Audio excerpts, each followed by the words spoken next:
Hello everyone, welcome to Sipika Social Science classes. So students, in this lecture we will read about jute textiles, which is the part of agro-based industries. इससे पिछले वाले lecture में हमने discuss किया था cotton textile के बारे में, और इस लेक्चर में हम देखेंगे जूट इंडस्ट्रीज के बारे में कि क्या क्या उसकी इम्पॉर्टेंस है, क्या फैक्टर्स हैं उसके लोकेशन के, क्या चैलेंजेस फेस करने पड़ते हैं जूट इंडस्ट्रीज को। तो स्टार्ट करते हैं स्टूडेंट हम। India is the largest producer of raw jute, कि इंडिया एक ऐसी कंट्री है जहां पर जूट का प्रोडक्शन सबसे ज्यादा होता है।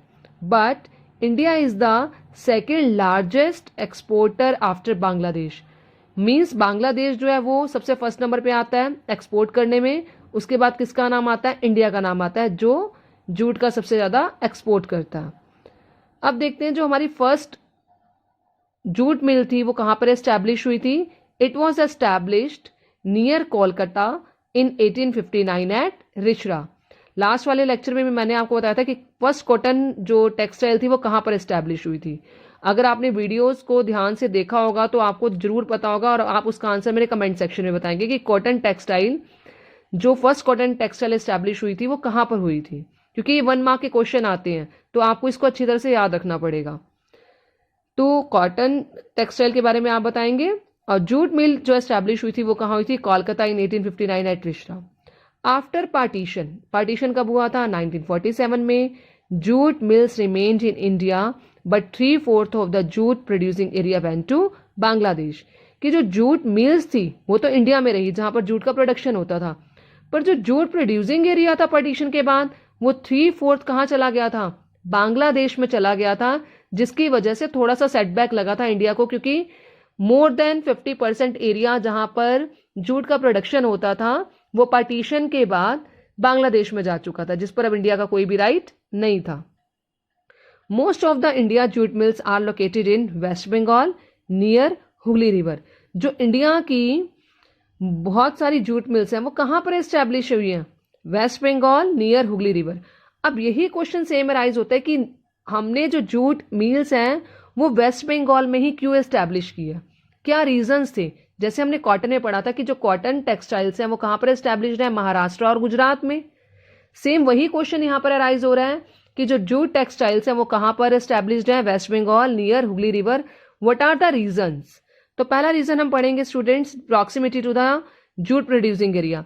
सबसे पहले किसी भी इंडस्ट्री को हमने एस्टैब्लिश करना है, चाहे वो कोई भी इंडस्ट्री हो, उसके लिए हम सबसे नंबर 1 चीज देखते हैं रॉ मटेरियल। जहां पर हमें इजिली रॉ मटेरियल मिल जाएगा हम अपनी इंडस्ट्री को वहां पर क्या कर देते हैं? एस्टैब्लिश कर देते हैं। क्योंकि रॉ मटेरियल अगर हम किसी और एरिया से मंगवाएंगे और इंडस्ट्री हमारी किसी और एरिया में एस्टैब्लिश है तो इससे ट्रांसपोर्टेशन की कॉस्ट बहुत ज्यादा पड़ जाती है। तो इसलिए हम अपने इंडस्ट्रीज को वहां पर एस्टैब्लिश करने की कोशिश करते हैं जहां पर हमें रॉ मटेरियल अच्छी तरह से अवेलेबल हो जाए, अबंडेंट क्वांटिटी में अवेलेबल हो जाए। तो सेकेंड पॉइंट है हमारा इनएक्सपेंसिव वाटर ट्रांसपोर्ट। अब हुगली रिवर बिल्कुल नियर बाय है तो वाटर ट्रांसपोर्ट की फैसिलिटीज आसानी से मिल जाए, क्योंकि वाटर ट्रांसपोर्ट एक ऐसा ट्रांसपोर्ट है जो सबसे चीपेस्ट है, जिसके ट्रांसपोर्टेशन में बहुत कम खर्चा आता है अगर हम उसका वाटर बेस यूज कर रहे हैं। तो यहां पर इनएक्सपेंसिव वाटर ट्रांसपोर्ट पड़ता है, आसानी से हम अपने जो रॉ मटेरियल को और या अपनी जो मैन्युफैक्चर गुड है उसको आसानी से ट्रांसपोर्ट कर सकते हैं। तीसरा है हमारा चीप लेबर। यहां पर अबंडेंट क्वांटिटी में पर्सन्स मिल जाते हैं, लेबर मिल जाती है, जिसकी वजह से प्रोडक्शन की कॉस्ट ज्यादा नहीं पड़ती है। Number 4, good network of railways है, रोडवेज है। यहाँ पर जो नेटवर्क है रेलवेज का हो, चाहे रोडवेज का हो, चाहे वाटरवेज का हो, बहुत अच्छा है, जिसकी वजह से आसानी से ट्रांसपोर्टेशन हो जाता है। तो ट्रांसपोर्टेशन फैसिलिटी भी एक इंपॉर्टेंट रोल प्ले करती है किसी भी इंडस्ट्री की लोकेशन में।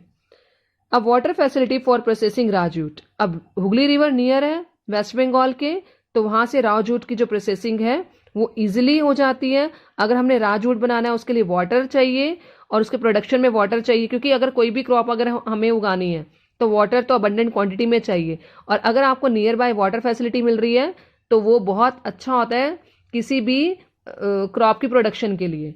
तो ये हो गया इसका 5th फैक्टर। और स्टूडेंट्स हमारा 6 पॉइंट है urban facilities. Urban facilities means कोई भी फैसिलिटी चाहिए, चाहे वो बैंकिंग से रिलेटेड हो, चाहे मार्केट की फैसिलिटीज हो। तो अगर अर्बन एरिया है तो वहां पर मार्केट फैसिलिटीज आपको इजिली मिल जाएगी, क्योंकि अर्बन एरियाज में a lot of people live there. तो आसानी से आपको मार्केट की सारी फैसिलिटीज़ वहाँ पर अवेलेबल हो जाएगी। और इन एरियाज़ में बैंकिंग, पोर्ट, इंश्योरेंस फैसिलिटीज़ आसानी से मिल जाती है। कौन से एरिया में? वेस्ट बंगाल में मिल जाती है।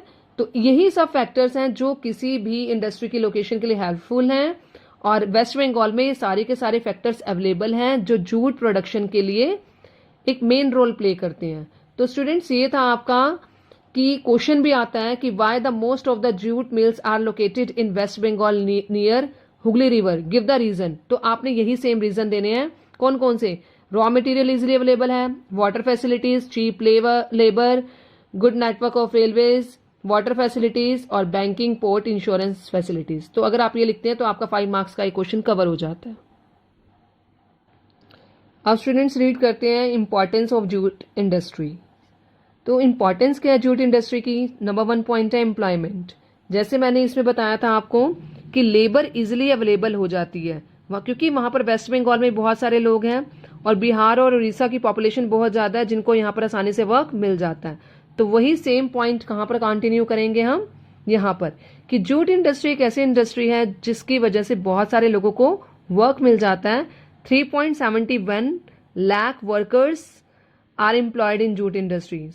इतने सारे लोग वहां पर काम करते हैं, और 40 लाख स्मॉल वर्कर्स हैं जो जूट की कल्टीवेशन करते हैं और जूट्स को ग्रो करते हैं। तो ये हो गया हमारा फर्स्ट पॉइंट। सेकंड पॉइंट है प्रोडक्ट्स।